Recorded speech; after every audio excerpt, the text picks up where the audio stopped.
할렐루야. 네, 하나님께서 오늘 우리와 함께 하시는 줄 믿습니다. 우리 한번 옆에 분하고 인사할까요? 네, 인사하실 때 다 잘 될 겁니다. 다 잘 될 겁니다. 네, 다 잘 될 줄 믿습니다. 네.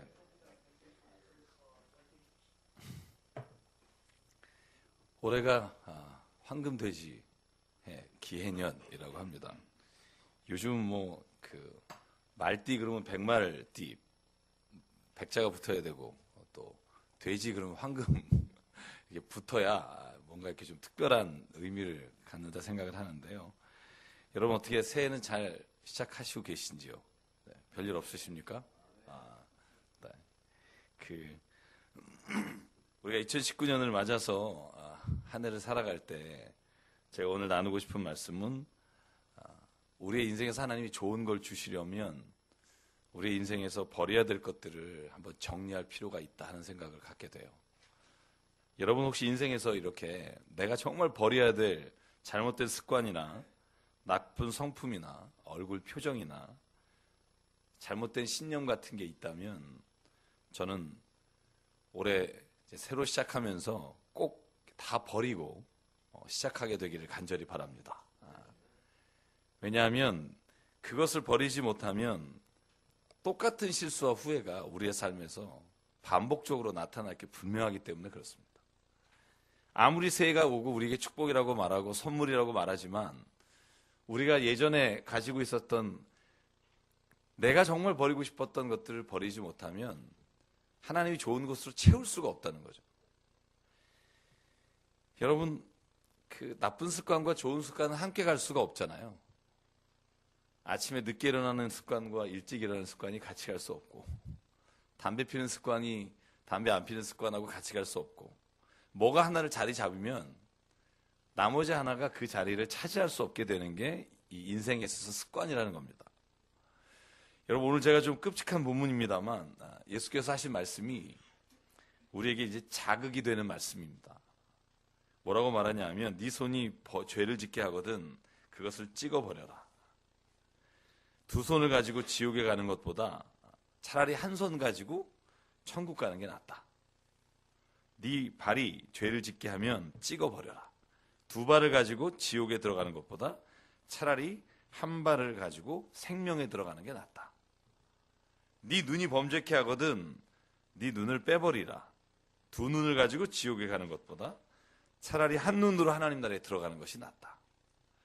여러분 이 말이 좀 어떻게 이럴 수가 있을까? 이거 어떻게 아침 7시부터 손자르라는 얘기하고 이게 도대체 뭔 얘기인가 이런 생각이 드실 것 같은데 예수님 오죽하면 이 얘기를 하셨을까요? 제자들에게. 여러분 그런 거 없어요? 저도 오늘 이 말씀을 읽으면서 회개하는 게 뭐냐면 지긋지긋하게 내가 끊어버리고 싶은데 못 끊는 게 있다는 거죠. 막 질질 끌려서 내가 그걸 처음에는 내가 그걸 즐기고 내가 그게 좋아서 하다가 나중엔 이게 내게 습관이 되고 자리를 잡으면 질질 내가 끌려가는 걸 느끼면서도 못 끊는 거예요. 각자마다 그게 다를 겁니다.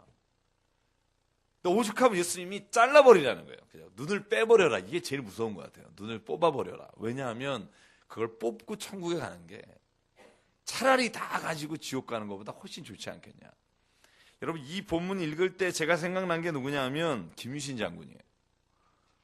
여러분 혹시 김유신 장군 기억나시나요? 삼국열전에 나오는 삼국사기 열전에 원래 이 김유신 장군이 술 좋아하고 여자를 좋아해서 이 천관이란 여인의 집에 술만 먹으면 찾아가서 그 여인과 함께 술상을 차리고 지내는 걸 어머니가 보고 엄마가 만용 부인이라고 돼 있던데요. 그 부인이 아들에게 이렇게 말합니다. 내가 너가 술과 여자를 즐기느라 너의 인생을 허비하는 걸 보니까 내가 마음이 너무 아프다. 네가 이제는 좀 국가를 위해서 나라를 위해서 뭔가 했으면 좋겠다. 그때 김유신 장군이 어머니 앞에서 맹세를 하고 다시는 내가 그 여자 집에 가지 않겠다. 그렇게 다짐하고 살다가 어느 날 술을 마셔요. 그리고 말을 탔는데 그 말이 그 여인의 집 앞에 가 있는 거예요. 왜냐하면 매일 갔으니까 이 말은 자기 주인이 말만 타면 그 집을 가니까. 여러분, 김씨 장군이 정신 차리고 보니까 그 여인의 집 앞에 와 있는 거예요. 이 말을 끊어버리지 않으면 내가 다시는 인생의 길에서 내가 가려고 하는 길로 갈 수 없겠다. 그래서 칼을 꺼내서 자기가 가장 사랑하는 그 말의 목을 베버렸다 하는 그 유명한 이야기가 있잖아요. 저는 오늘 예수께서 하시는 말씀이 그와 같다고 생각해요. 정말 너의 인생에서 끊어버릴 게 있는데 못 끊는다면 하나님이 주시는 좋은 것들을 누리며 살 수가 없다. 정말 좋은 것을 주고 싶으신데 그 좋은 것을 주고 싶은 그 자리에 아무것도 들어가지 못하게 꽉 차 있기 때문에 하나님이 줄 수 없다는 거예요. 그래서 사도 바울이요, 우리가 늘 하나님 앞에서 새로운 무엇인가를 얻기 위해서 필요한 게 뭔가를 말씀하실 때 고린도서 5장 17절 우리가 너무나 잘 아는 말이죠. 누구든지 그리스도 안에 있으면 새로운 피조물이라. 이전 것은 지나갔으니 보라 새 것이 되었도다. 새 것이 되려면 예전 것은 지나가야 되고요. 만약에 지나가지 않으면 새 것을 하나님이 주셔도 누리지를 못한다는 거죠. 이걸 에베소 4장 22절에는 이렇게 말하죠. 너희는 유혹의 욕심을 따라 썩어져가는 구습을 따르는 옛사람을 벗어버리고 오직 너희의 심령이 새롭게 되어 하나님을 따라 의와 진리의 거룩함으로 지으심을 받은 어떤 사람을 입으라? 새 사람을 입으라. 그러니까 새 사람을 그냥 입지는 못해요. 너무나 당연한 말이지만 내가 가지고 있는 옛사람의 습관과 습성을 버리지 않으면 새 사람을 입을 방법이 없다는 거예요. 사랑하는 우리 서울홀리클럽 모든 회원 여러분, 2019년에는 하나님의 좋은 것들로 채워지길 주의 이름으로 축원합니다. 그러기 위해선 옛것이 버려져야 돼요. 근데 이 쉽지가 않습니다. 이게 쉽다면 예수께서 잘라버려라, 뽑아버려라 이런 말씀을 하셨겠어요? 성경에 나오는 인물들도요, 자기가 하나님 앞에서 나의 인생에서 끊어버리지 못하기 때문에 하나님이 끊게 하신 일들이 얼마나 많은지 몰라요. 아브라함 보실래요? 75세 부르심을 받았습니다. 여기 75세 넘으신 분이 몇 분 계시죠? 제가 유장로님 한두 분? 그럼 아직 청춘이시라고 생각하십시오. 하나님은 75세에 아브라함을 부르셔서 우르와 하란을 떠나서 가나안으로 가라. 그 먼 길을 가라 하실 때 순종했어요. 아멘 하고 갔다니까요. 그랬는데도 불구하고 아브라함에게는요, 한 가지 우상이 있었다고 성경이 말해요. 우상이라고 찝어서 말하지 않지만 여러분 나이 100세 때 얻은 아들 이삭이에요. 여러분 75세 때 하나님의 말씀을 따라서 떠났는데 여러분 25년 동안 자식을 갖지 못했잖아요. 그래서 하갈을 통해서 이스마엘도 낳고 어떻게든 자기가 하나님이 받은 축복을 내가 창대하게 되리라고 하는 그 말씀을 이루어지기 위해 별 일을 다 하지만 결국은 하나님께서 이삭을 이 아브라함에 주시게 되니까 사라와 아브라함이 기쁨에 넘치게 돼요. 그런데 문제는 뭐냐 하면 그렇게 기쁨이 시작됨과 동시에 그 가정엔 싸움이 시작되죠. 여러분 창세기 21장에 보면 이런 글들이 있어요. 사라가 보니 이집트의 여인 하갈과 아브라함 사이에 태어난 아들 이스마엘이 이삭을 놀리고 조롱하고 있더라. 그래서 사라가 아브라함에게 말합니다. 저 종과 그 아들을 쫓아버리십시오. 그들이 우리의 유산을 갖는 걸 원치 않습니다. 11절에 보면 이렇게 되어 있습니다.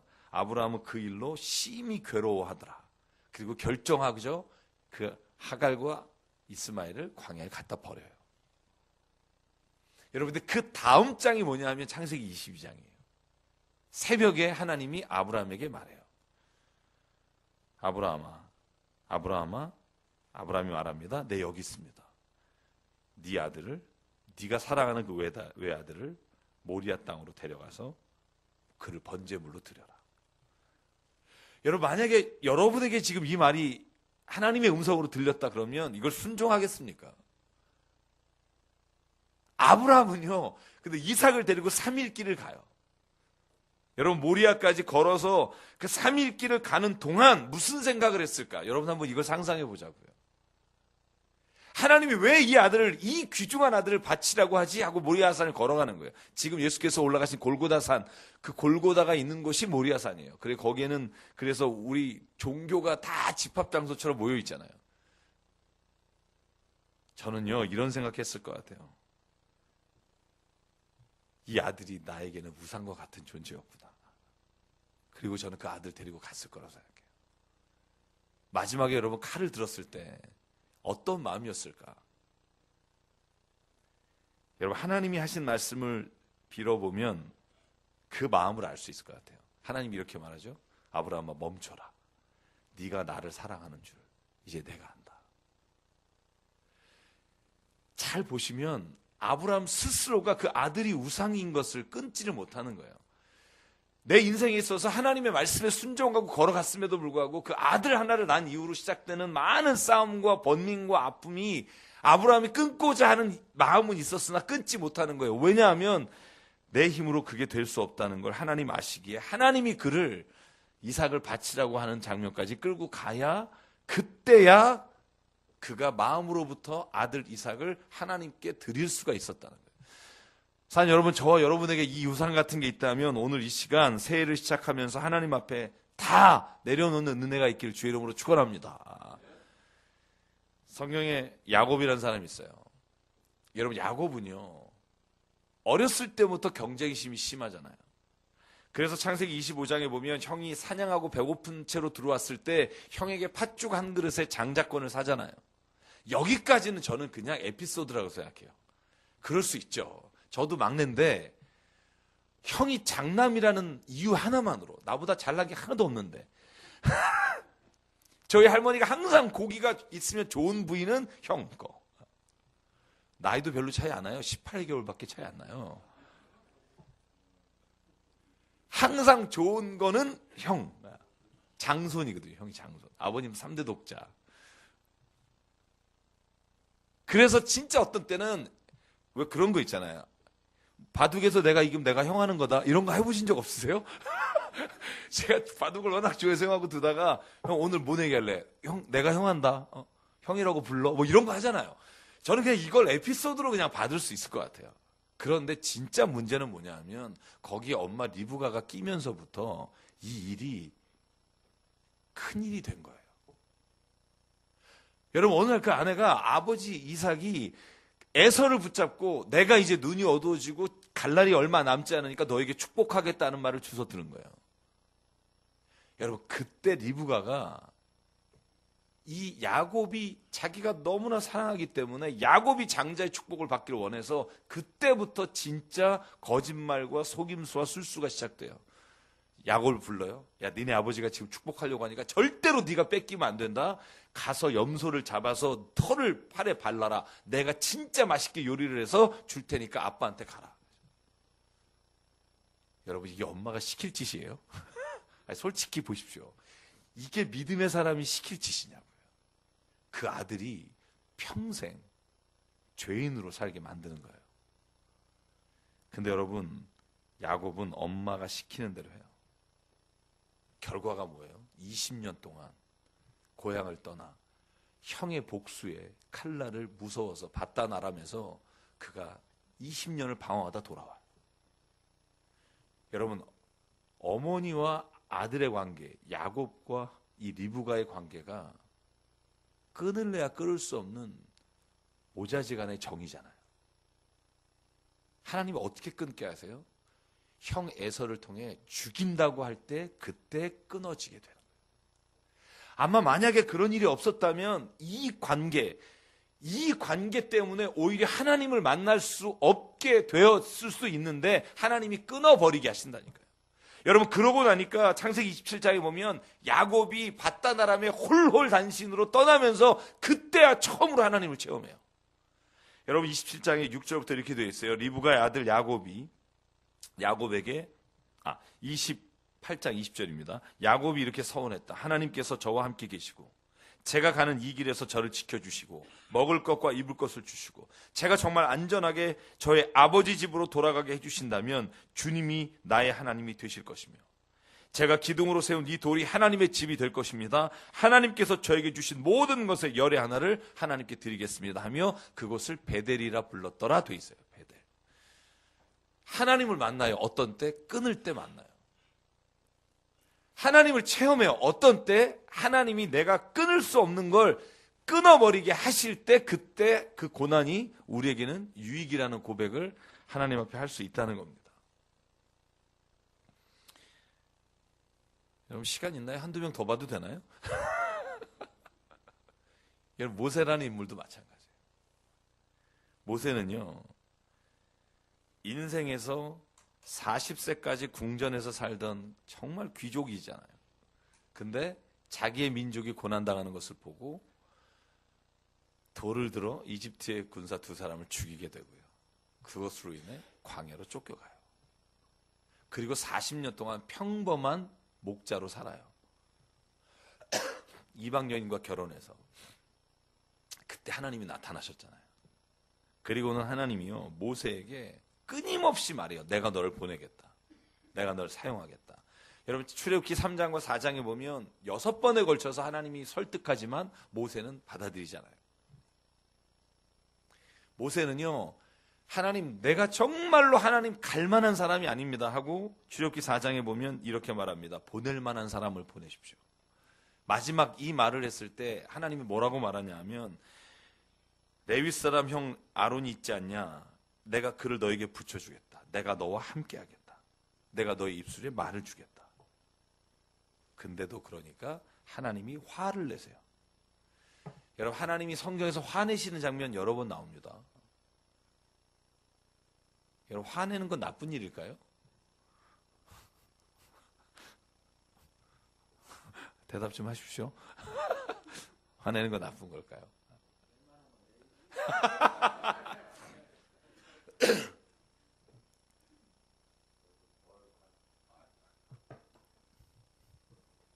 안 내는 게 좋겠다고 생각하시고 낼만 하면 내야 된다고 생각하고 투표 한번 해볼까요? 제가 가지고 있는 생각은요 감정은 하나님이 주신 선물입니다. 화가 나는 것도 질투하는 것도 때로는 시기하는 것도. 왜냐하면 하나님이 시기하셨다고 돼 있어요.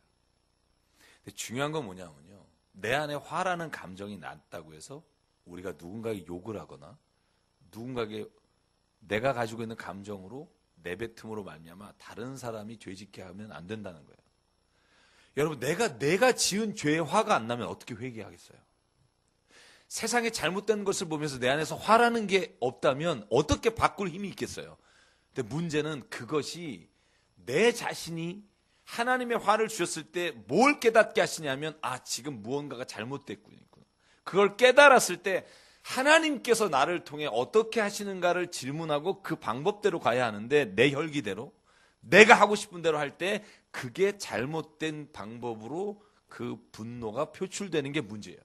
여러분 질투라는 거 없으면 세상 재밌을 것 같죠?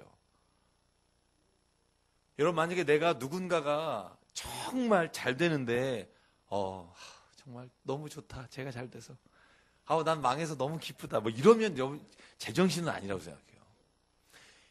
때로는요 내가 질투하는 마음이 들어요. 근데 그 마음이 나로 하여금 다시 하나님께 열심을 내게 하거나 내 자신이 하나님 앞에 부족한 것을 최선을 다하게 하는 길로 긍정적인 그러니까 파지티브한 것으로 나타나게 하는 것이 하나님께서 주시는 성령을 따라 우리의 감정을 다스릴 때 일어나는 일이고요. 우리의 감정이 악한 영에게 혹은 내 욕심에 의해서 주장되어 갈 때는 반드시 거기에 나쁜 결과가 나오게 돼요. 그러므로 여러분 내 안에서 뭔가 화나는 장면이 있잖아요. 그때 하나님께 기도해야 되는 거예요. 너희가 분을 내어도 하루에를 넘기지 말라는 말씀을 기억하십시오. 분이 나는 것 자체가 죄라고 말한 적은 없어요. 그러나 그 분이 났을 때 그것으로 하나님께 나가서 하나님 앞에서 해결하지 않을 때는 반드시 거기에는 큰 죄가 일어날 수 있다는 거예요. 모세가요 자기 종족이 지금 괴롭힘을 당하고 노예 취급당하는데 화가 났죠. 여러분 이 화나는 것 자체가 잘못된 게 아니에요. 그런데 돌을 들어 죽인 게 문제가 되는 거예요. 화가 났을 때 그걸 하나님 앞에 기도하고 하나님 내가 이것을 통해 어떻게 하면 내가 이것을 바꿀 수 있겠습니까? 라는 질문이었다면 모세가 그 이전에 하나님 앞에 쓰임받을 수 있었을 거라고 생각해요. 그런데 여러분 나이 80이 돼서 이제는 완전히 인생에 있어서 마지막 황혼이라고 생각할 그때 하나님이 나타나셨을 때 모세가 버리지 못한 게 뭐냐 하면 패배의식이에요. 패배의식. 저는 이건 무섭다고 생각해요. 패배의식. 하나님이 너가 할 수 있다라고 말할 때 아니에요, 난 못해요 라고 말하는 거. 왜? 내 인생의 경험이, 내가 살아오면서 했던 실패가 나를 한 걸음도 못 나가게 만드는 거죠. 여러분, 2019년에 여러분에게 그런 일이 있다면 오늘 하나님께서 여러분에게 주시는 말씀으로 다시 회복되기를 주의 이름으로 축원합니다. 끊어버리십시오. 내가 잘못될 거라는 생각, 내가 이렇게 됐으니까 올해도 이럴 거라는 생각, 여러분 이걸 끊을 때 하나님이 우리에게 주시는 새로운 자기인식, 새로운 하나님이 주시는 인생에 대한 계획들이 우리 안에서 일어나게 될 줄 믿습니다. 우리는 약하지만 주님은 강하시고요. 주님이 함께 하시면 하실 수 있습니다. 여러분, 이 믿음이 있는 사람이 2019년에 하나님의 뜻을 이루는 해가 될 줄 믿습니다. 한 명만 더 볼까요? 다윗이에요. 성경 안에 정말 수없이 많은 사람이 자기가 끊을 수 없을 때 하나님이 고난이라는 문을 통해 끊게 하시고 그것이 감사가 되게 한 일이 얼마나 많은지 몰라요. 다윗은 왕이 됐고요. 왕위에 올라가서 승승장구했어요. 그때 눈에 들어온 여인이 있어요. 밧세바. 왕이 그 정도 할 수 있다고 생각했을 것 같아요. 밧세바를 갖기 위해 남편을 죽이죠. 그런데 마음의 양심에 가책이 없어요. 그때 사무엘하 12장에 보면 나단이 나타나서 야곱 다윗에게 말해요. 주 이스라엘 하나님이 너에게 말한다. 내가 너에게 기름 부어 이스라엘 왕으로 삼았는데 네가 어찌하여 나의 주의 말을 가볍게 여기고 내가 악하게 여기는 일을 하였느냐. 어찌하여 햇사람 우리아를 전쟁터에서 죽이고 그의 아내를 빼앗아 너의 아내로 삼았느냐. 여러분, 이 말을 했을 때 다윗이 잘못했다고 얘기하지만 저는 돌이키진 않았다고 생각해요. 왜? 그 아들이요, 태어나자마자 병에 걸려 죽잖아요.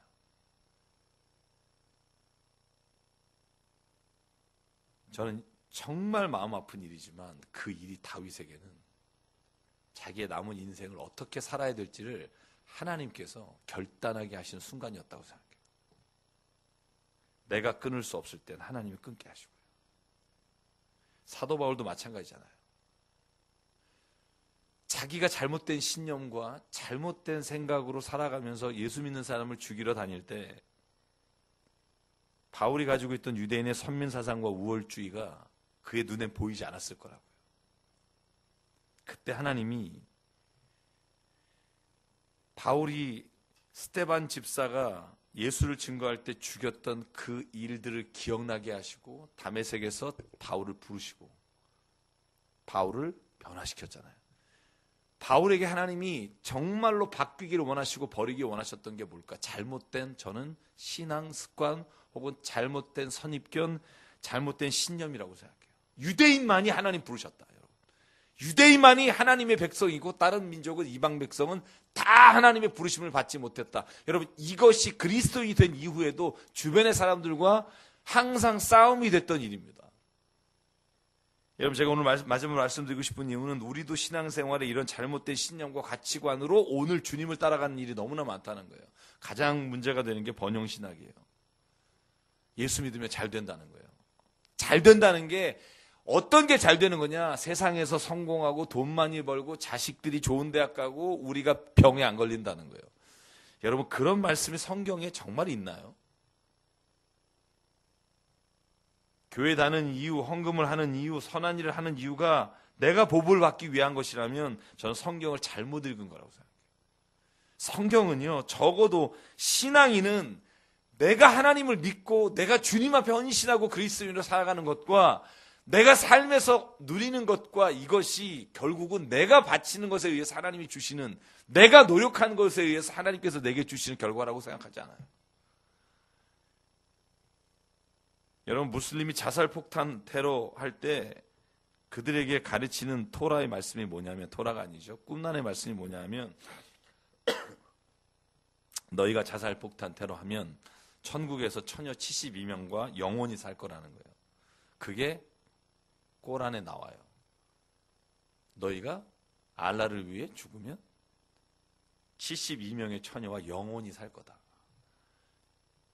여러분, 그래서 만약에 자살 테러를 한다면 이건 하나님을 믿는 걸까요? 아니면 처녀 72명과 사는 걸 믿는 걸까요?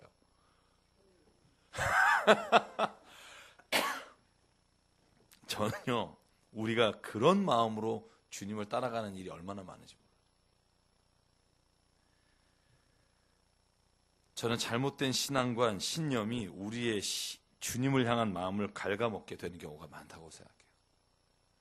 사랑 여러분, 저는 오늘 좀 끔찍한 본문입니다만 2019년 저와 여러분에게 하나님 안에서 끊을 것을 끊어버릴 수 있는 용기와 은혜가 있는 해가 되기를 주의 이름으로 축원합니다. 그런데 이 본문이 자리 잡은 데가 어딘지를 마지막으로 볼게요. 이 본문이 자리 잡은 데가 9장 41절이에요. 내가 진정으로 말한다. 너희가 그리스도의 사람이라고 해서 41절입니다. 누구든지 이 작은 자들 중 하나라도 실족하게 하면 차라리 연자 맷돌을 그 목에 매어 바다에 던지는 게 낫다. 이 말씀에서 시작됐어요.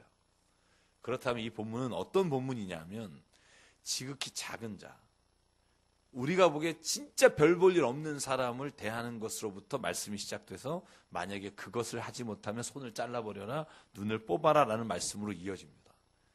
쉽게 말하면 그런 거예요. 우리에 있어서 우리에게 가장 중요한 게 뭘까? 지극히 작은 사람을 대하는 모습이 지금 나의 신앙을 대변할 수 있다. 믿음이 좋으시고 막 철야기도 하시고 기도 열심히 하시고 헌금 많이 하셔요. 근데 하나님이 보시는 기준이 그거예요. 지극히 작은 자를 어떻게 대하느냐가 내가 너를 오늘 바라보는 기준이다. 저는 이 말씀을 잊지 않게 되기를 간절히 바랍니다. 만약에 그렇다면 우리에게 그런 습관과 그런 삶의 태도가 있다면 오늘 잘라버리라는 거예요. 그래야 하나님이 창조하신 모든 사람들을 통해 하나님이 이루실 일들을 우리가 눈을 열어 볼 수 있다고 생각합니다. 오늘 2019년 이제 10일도 안 지났잖아요. 그죠? 하나님께서 새로운 비전과 새로운 꿈을 우리의 빈 공간 다 버린 그 자리에 채우시는 한 해가 되기를 주의 이름으로 축원합니다. 우리 시간 잠깐 기도하겠습니다.